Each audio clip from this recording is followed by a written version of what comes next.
কষ্ট লাগে যখন মানবিক ডাক্তারের কাছ থেকে চাঁদা চাওয়া হয়, কষ্ট লাগে যেমন একজন মানবিক মানে মানুষের কাছে চাঁদা চাওয়া হয়। তো কামরুল ইসলাম একজন ডাক্তার, কিডনি মানে বিশেষজ্ঞ, তো উনি অসংখ্য কিডনি বিনে দরিদ্র রুগীদের লাগিয়ে দেওয়ার নজির রয়েছে।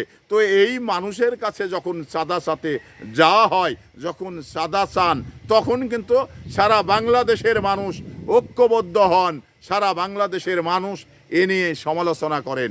কারণ যে মানুষটি দরিদ্র পরিবারের জন্য ফ্রি সার্ভিস চিকিৎসা দেন, সেই মানুষের কাছেই আজকে মানে চাঁদা সাথে গিয়ে এই মানুষটি যেভাবে কাঁদছেন, দু চোখ দিয়ে অশ্রু গড়িয়ে পড়ছেন, এত কষ্ট পেয়েছেন।